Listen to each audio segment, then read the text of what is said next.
parvenez-vous à créer de la confiance avec un prospect en B2B? C'est-à-dire en fait simplement un interlocuteur ou un client potentiel inconnu, vous n'avez jamais rencontré, pour lequel vous voudriez que ça matche.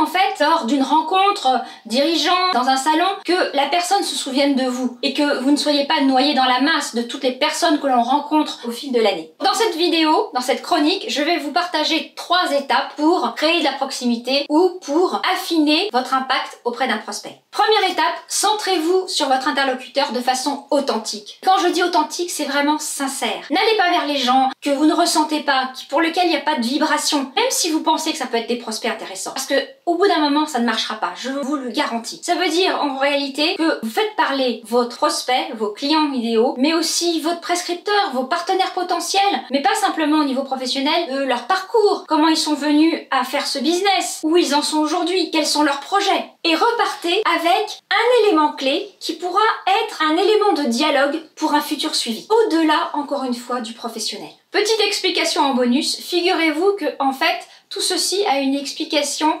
neuroscientifique. Notre cerveau reptilien est centré sur nos problématiques, notre survie. Et si vous vous intéressez à votre interlocuteur de façon véritablement sincère par rapport à sa vie, alors vous allez cumuler du crédit confiance. Et quand vous allez ensuite lui proposer un certain nombre de choses, il vous écoutera que mieux. Et je fais pour ça référence à Antonio Damasio, qui est un neuroscientifique qui a découvert les 6 stimuli qui déclenchent dans notre cerveau des décisions. Deuxième étape, créer de la connexion. Cherchez en fait les points communs. Des points communs sur les valeurs, des points communs sur votre histoire, passé, présent, futur. Quels que soient les points communs, cherchez les connexions. Utilisez pour ça aussi votre énergie positive, votre enthousiasme, mais aussi votre compassion ou également des métaphores, du visuel. Si vous avez suivi ces 2 étapes de façon sincère et authentique, vous allez aborder la 3e étape qui est de vous synchroniser avec votre interlocuteur. J'insiste sur cette phase de sincère et authentique, c'est peut-être les mots-clés de cette chronique.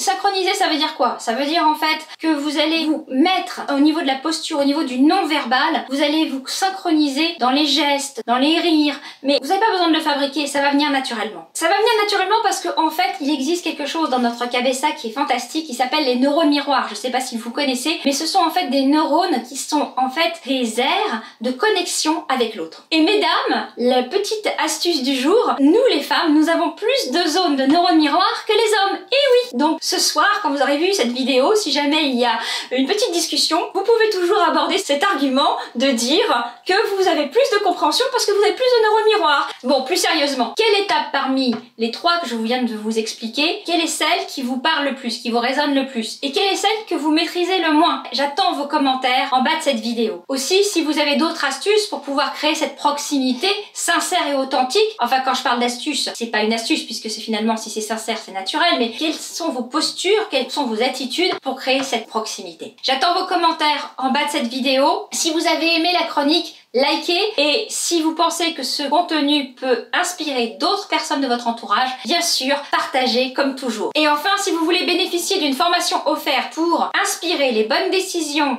auprès de vos clients potentiels ou vos prospects, inscrivez-vous vite sur le site et je vous y attends et je vous donnerai quelques conseils que je ne donne nulle part ailleurs. Si vous avez l'impression que votre développement commercial tourne en rond, c'est-à-dire que votre prospection va beaucoup plus mal qu'avant Internet et les réseaux sociaux, vous êtes sur la bonne chronique.